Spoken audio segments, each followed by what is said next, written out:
Committee will come to order. And our item of business on the agenda today is to consider the reappointment of Rebecca Dickinson to the Kansas Crime Victims Compensation Board. And regarding Ms. Dickinson, on April 6th, 2021, the Kansas Senate confirmed Ms. Dickinson as a member of the Kansas Crime Victims Board Compensation Board for a term expiring on March 15th, 2025.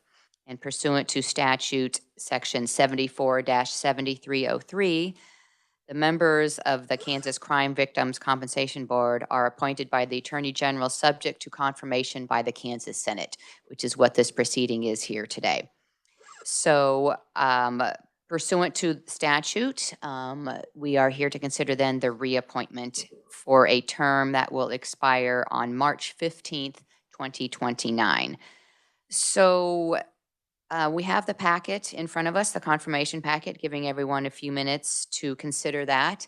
And in the meantime, if Ms. Dickinson would like to make any comments to the committee, we'd be happy to hear those.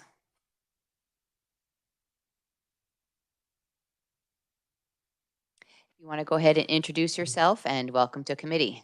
Madam Chair, and thank you, members of the committee. My name is Kristen Chugala. I am the Division Chief of Victim Services at the Attorney General's Office, and I serve as Director of the Crime Victims Compensation Board.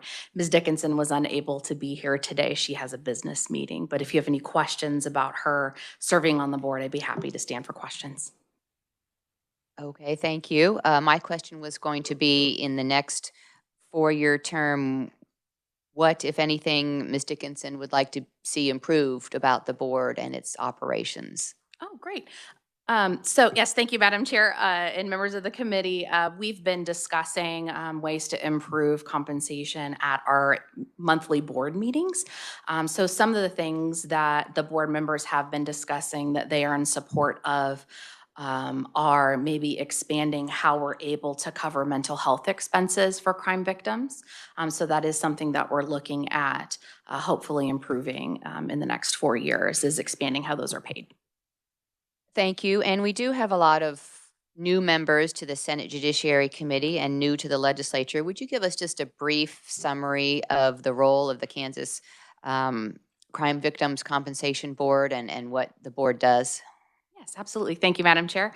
So the Crime Victims Compensation Board provides financial assistance for victims of violent crime in the state of Kansas for crimes that occur here or outside of the United States to Kansas residents. We can assist with things such as medical expenses, counseling, funeral expenses, wages that were lost because of their injuries from the crime, those type relocation. We do emergency relocation as well. So we will reimburse a victim for their out-of-pocket expenses, as well as make payments directly to providers if those bills are still owed. Thank you. Are there any questions that we have for, and I didn't catch your name, your last name again? Chugala. Chubella, for Ms. Chubella. Yes, Senator Haley. Chubella? Chugala. G Yes, with the G. sorry. Thank you, as in Senator. Good, thank you, Ms. Chugala. And to follow up to the chair's question, thank you, Madam Chair. How is this implemented? How is the funding, the application process is, I mean, in my county, in Wyandotte County, we have a compensation board, or the DA administers much of that funding. It's more direct input from those who are victims. Is there a different procedure for application, or how are they identified, those who would be recipients of assistance during their status? How do they reach you, or do they go through an intermediary like the district attorney's office? Thank you, Senator Haley. So the victims are usually referred to us through victim advocates in the field. Wyandotte County has victim advocates in the police department as well as the DA's office. They help victims access crime victims compensation, assist them with filing the application with our office. So we do serve as the state compensation program. We were established in 1978 through the Kansas Legislature. Wyandotte County, I believe, has a new program that they have received some grant funds recently, and they can also help with some additional financial assistance. And that program is really beneficial because it can cover some things that aren't eligible within statute that we can cover. So we work together with that program to help victims as much as possible. Thank you. And Madam Chair, brief follow-up. Ms. Chugala, i- what is your budget, or is there an annual budget, or approximately, has it waned? Has it, I mean, in terms of the allocations or the disbursements or the assistance, approximately, are we on the uptick, or have we plateaued, or how is your budget doing, and approximately what are those annual disbursements? Thank you, Senator Haley. So our expenses, the amount we paid on behalf of crime victims, has hovered around 2.5 million each year for the last several years. With the changes that were passed by the legislature last year to expand eligibility and increase some of the caps, we're hoping that those expenses will rise. We have made some changes to be more efficient with our processing so that we can process the applications faster and remove some barriers to completing the application process. So we're hoping to increase that. We are funded through fines and fees paid by offenders throughout the criminal justice system. So we are not funded through SGF dollars. It all comes from the offenders that pay for our program. So we have the funds to hopefully increase the payments that we are making. Thank you. And finally, Madam Chair, Mr. Gala, and by the way, you're doing a wonderful job on behalf of Ms. Dickinson. She's been on the board for a while. This is a reappointment, so you've worked with her.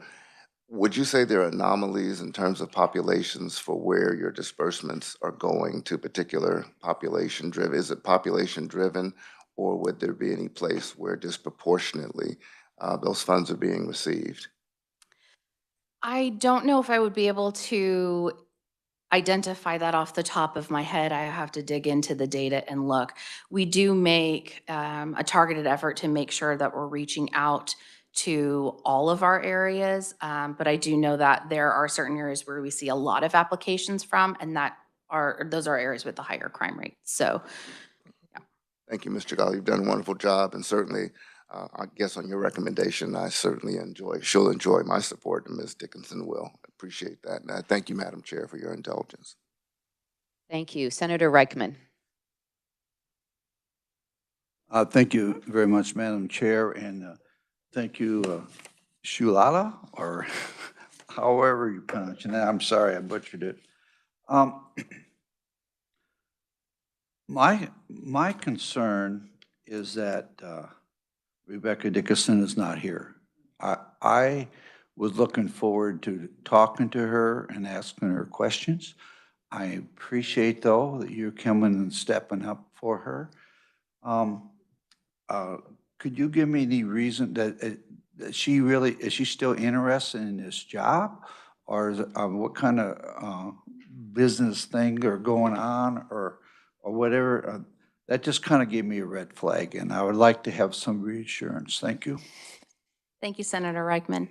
Yes, Ms. Dickinson very much wants to continue to participate on the board. She's been a very active participant. She attended the Crime Victims' Rights Conference with us last week in Wichita. She was unable to be here today. We just received notice of this hearing this morning, so she just wasn't able to rearrange her schedule to get here by 12 o'clock today. Thank you for the question, Senator. And my understanding was that the office was notified on Monday that this hearing would be conducted. So I as well am surprised that Ms. Dickinson isn't present here today. So I had some questions to ask, and so I think some other senators did as well. So that's something to consider. And this is a 3-member board, is that right? Yes, Madam. 3 members, and no more than 2 members can be from the same political party? Correct, Madam Chair. And then, so how does this appointment look in that 3-member board? This appointment, Madam Chair, keeps us within that requirement in the legislation. So could you tell the body here today what the makeup of the board is and which party Ms. Dickinson is in? Yes, we have 3 board members. We have Chair Richard Samaniego, who is a practicing attorney. He's required by law to be a practicing attorney to be chair for the board.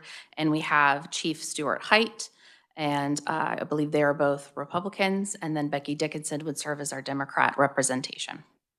So that keeps it no more than 2 of one party in the 3-member board. Correct, Madam Chair. Thank you. Are there other questions? Yes, Senator Haley. Thank you for the follow-up, Madam Chair.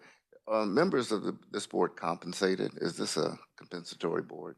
Thank you, Senator Haley. They receive a per diem for the day that they meet to conduct the business of the board, and they receive a mileage reimbursement. Only that? That is it, yes. Okay. Thank you. And finally, so Mike, do you know where Wakarusa is, Madam Chair? I don't. Does anyone know where Wakarusa? Is it near Is it Lawrence? I didn't know the proximity. I'm sorry, I don't know where that is. All my Kansas geography. Thank you. Thank you again. Yeah, Senator Argabright. Thank you, Madam Chair. Thank you for being here. Why is Rebecca the best candidate that we should recommend for this position? Thank you, Senator Albright. That's a great question. So Ms. Dickinson served as a victim advocate and director of the Battered Women's Project when it was at the YWCA. It's now known as the Center for Safety and Empowerment at the YWCA. So she's been a longtime victim advocate in the Topeka area, works directly with victims of crime. So her knowledge and expertise is really in working with victims, understanding trauma, and understanding the types of violence that they experience. Thank you. Any other questions?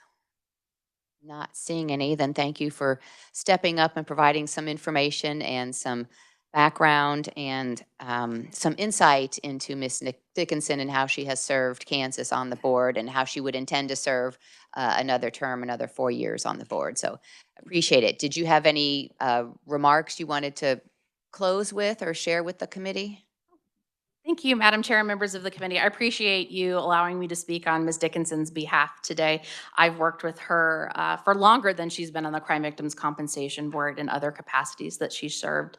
She has always volunteered her time to the Attorney General's office to serve in a number of capacities. She's served on grant review committees as well as the Batterers Intervention Program Certification Panel. So that's really all I have to say. Thank you. How long has her tenure been in those other roles in the office in general? Oh, she has, thank you, Madam Chair. She's been on the Grant Review Committee probably for about 10 years. And the Batterers Intervention Program Certification Panel, she's probably assisted as well 10 to 12 years. Okay, great. Thank you very much for the information you've provided and the questions you've answered. Appreciate it. We're now ready to take a brief pause for deliberation for a moment.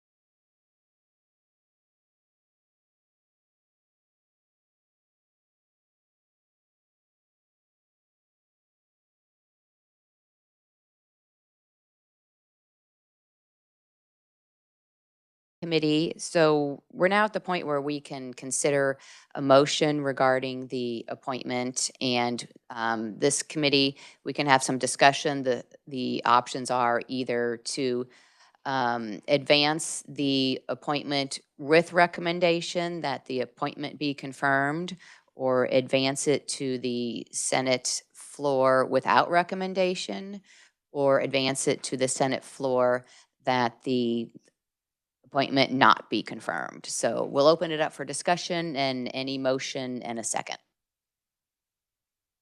Yes, Senator Clays. Well,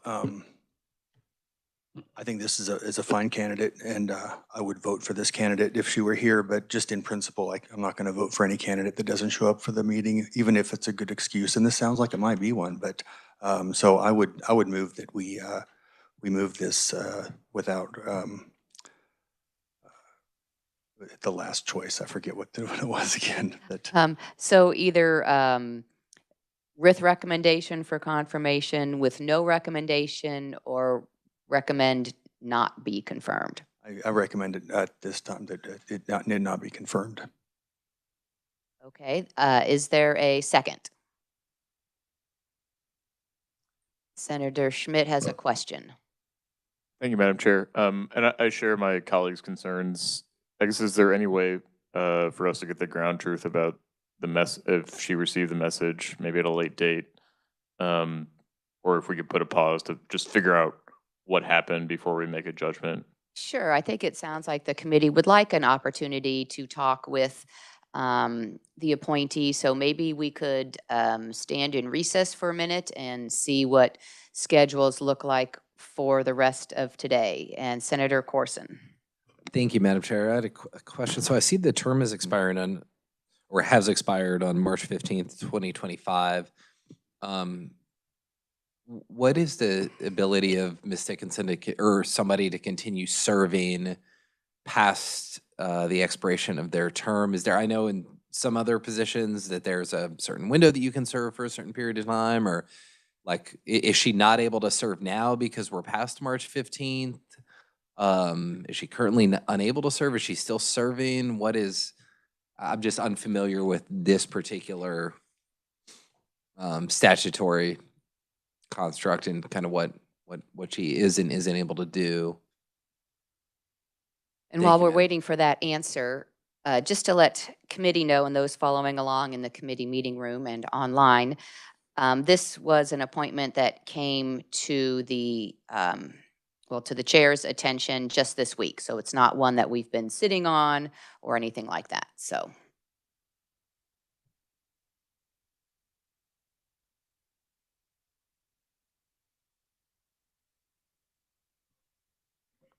Thank you, Madam Chair. The statute on the topic just says that they can serve until the successor is appointed and confirmed. So I don't know practically how the board is handling that, if she's still participating in the board activities, but that's at least what the statute says. Okay. Let's take a brief. Madam Chair? Yes, Senator I just Haley. have a brief question since we do have Ms. Chagala here. How often does the board meet? Will the board, how often, since March 15th was that, will the board be meeting again anytime soon? If she could Or share Mr. with us. Gala, if you would.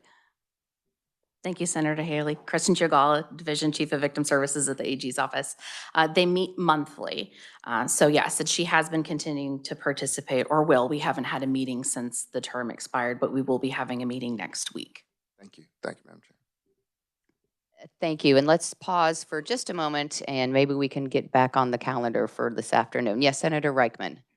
Yeah, thank you. I think that'd be good if we could get a chance that she could come this afternoon or maybe even tomorrow morning or something, if we want to take it while we're still here. Certainly. Yes, Senator Klemp. Thank you, Madam Chair. Do we have a motion? So do we need to retract that, or is there? We have a motion. It has not been seconded. So I guess if you want to withdraw your motion, or we can wait to see if we have an opportunity to meet again. Yeah, like I said, I think she's a fine candidate, and I would like to have her attend. So if we're making that as another option, I will be happily retract my motion. Okay, let's see if we can get back on the calendar. If we'll stand at ease for just a minute.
Okay, thanks everyone for standing at ease. So Ms. Dickinson can be here at about 1 o'clock, we've heard, but I don't want to keep senators. We have a busy afternoon ahead, and we do need to get some sustenance. So we can come back at 1 o'clock if that's the will of the committee, or we can try to meet when we're adjourned for the day. So do we want to come back at 1 o'clock, 1:15? Yes, okay, let's do that then. We will be in recess then till 1 o'clock. Thank you.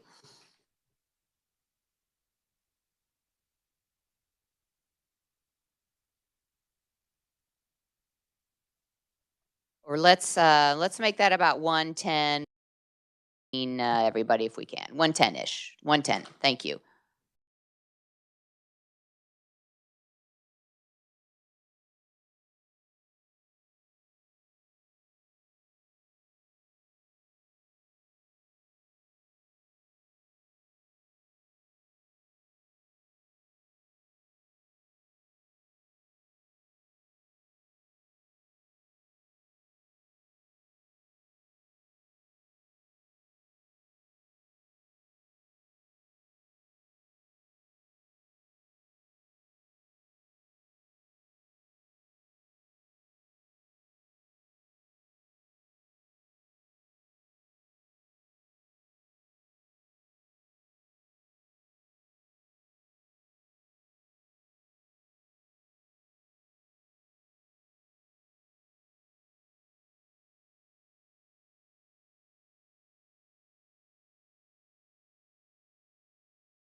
Good afternoon. The Senate Judiciary Committee will come back to order, and we were able to confirm a few things over the recess that we had, that the appointment had been made in January, at least January 8th, 2025, and then because it's not an appointment, my understanding is from the governor, and it's from a different office, the criminal background checks are done a little bit differently and then need to be reviewed. And so it's a little bit different process, which is why it has only come and been referred to this committee this week. So that kind of explains where the confirmation has been in the process. And then this week, there was some communication between our Senate Majority Leader's office, who handles confirmations and appointments for the Senate, and with the Attorney General's office Tuesday this week. So about maybe meeting Thursday over the lunch hour. So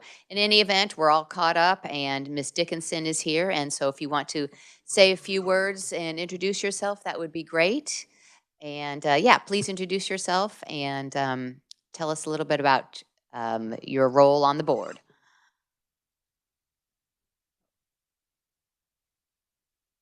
No, make sure the blue light Blue is. lights?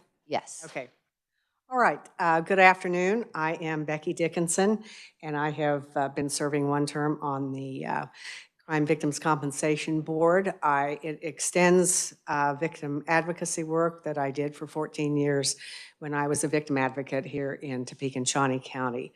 I'm currently not involved in work as a victim advocate, but I'm supportive of victims' rights and all sorts of things that come out of the AG's office. So I'm open for questions if you have any. Well, great. Thank you. Appreciate that. And Ms. Jagala did a nice job of filling in about what the board does in its role for the state and for crime victims who are Kansas residents. You don't have to have been a victim of crime in Kansas, just be a resident of Kansas to be eligible to apply for compensation from the board. So I think we learned a lot from our discussion earlier. So we'll open it up for any questions if anyone has any questions for Ms. Dickinson. Yes, Senator Shane. Thank you, Madam Chair, and thank you, Ms. Dickinson, for getting over here and showing some flexibility. And we take our work seriously here on this committee, so thanks for coming over. Talk to us a little bit about what you think you saw as going really well in your first term and what you would hope to see in a second term. I think things went extremely well with the work that the staff did in preparing all of us for the decisions that we as a board have to make, giving us ample information, and setting up the board hearings and the board discussions when necessary. It felt as if it was a very smooth procedure and helped us to make the most of our time and to make the best decisions that we could compensating those victims of crime. And I would assume that will continue. I had asked a similar question regarding what would you change in the procedure about how the board operates? I'll just leave it at that. So I really wouldn't change anything. I think that the board operates very efficiently. And again, it goes back in large part to staff and all of the preparation and work that they do so that we're able to come to our meetings. We're given the information beforehand so that we can be well informed and be able to discuss the issues with any particular victim with information. And that's important, and it's given to us in a timely fashion. And I think having some experience on my part with some victim advocacy and some of the traumas that victims go through helps me with that. But I think a lot of it goes back to staff, their training, the work that they do, and their ability to answer our questions. what gives you particular qualifications for your board position over someone else? Well, I think primarily it's been the work that I did with victims of crime. I worked basically as an advocate, as a victim advocate for victims of domestic and sexual violence, as well as stalking and trafficking at one time. I did this for around 14 and a half years at the YWCA Center for Safety and Empowerment. I did a great deal of public speaking. I interacted with the public a lot as far as public speaking and training, and then direct services, and I think that those are important to bring to this board that are unique services, because the other board members do not have that experience in that particular way, and I'm able to give that particular perspective. Great, thank you. Other questions? Senator Reichman. Thank you, Madam Chair, and thank you so much for coming. Thank you. Being in this line of work, in as many years have you been in helping people, have been very frustrating and hurtful, but also probably some rewarding aspects. Would you like to share something that was been rewarding for you as you serving in this capacity? Thank you. On the board? Is that what you're I asking? will let you go to the board, or if you want to go in your past history, whatever you feel more comfortable. Thank you. I think on the board, I've kind of already expressed what I feel is important. It's being able to extend my victim services advocacy on that level and take into account all the victims of crime go through in their experiences. When I was doing my direct service work, I think it was the ability to counsel and support women and men who were involved in these types of crimes, these very personal crimes, and help them to access the resources that were out there and help them find a way away from their victimization and move forward as best they could.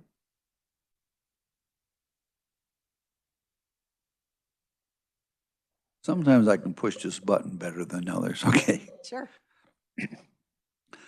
When you were saying that some of the rewarding things, I'm not asking you to say a person's name or whatever, but were there pictures in your mind of people that came to you as you thought about have you helped them to take the next step forward? Thank you. Absolutely. Yes. Yes. Yes. Thank you.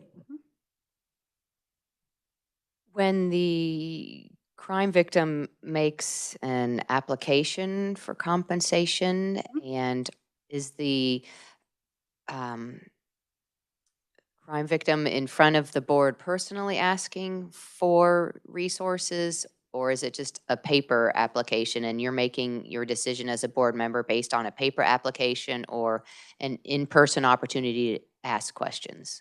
Primarily, it's a paper application that are available throughout the state that are filled out by victims of crime and or their families. What are some of the factors? I mean, there's limited resources, and so what are some of the factors you consider when you're deciding whether yes to provide compensation, no, or at what level? What kind of factors do you look at? I look at the level of severity of the crime, the victimization that that person or persons have gone through, and the personal losses. And I'm not talking in a monetary level. I'm talking of the losses that they've experienced on a number of different levels. Thank you. Are there other questions?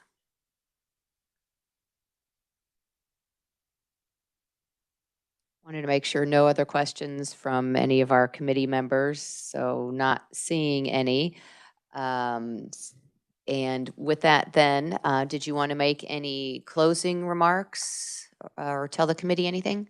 I will just say that I have found my time on the Crime Victims Compensation Board very rewarding, and I do feel that it is an extension of helping people, which is something I find important to do in my life. And I think that this is a way that I can give back to the community, and I appreciate the opportunity to have served and to serve again if possible. Thank you. Well, appreciate, like the senator said, your flexibility and coming before the committee today. So appreciate that. And Ms. Chugala did a fine job of answering some questions before you arrived today. So it was a team effort. Thank you for coming today. Appreciate that. I appreciate that. Absolutely. And now we're going to discuss and consider any motions that we might have. Yes, Senator Clays. Oh, you're welcome to stay. Absolutely. Thank you, Madam Chair. And having heard from this nominee and reviewing the paperwork. She seems like an excellent candidate. And so I would move that we, oh goodness, it's the first one. Yeah. Recommend, Recommend, yeah.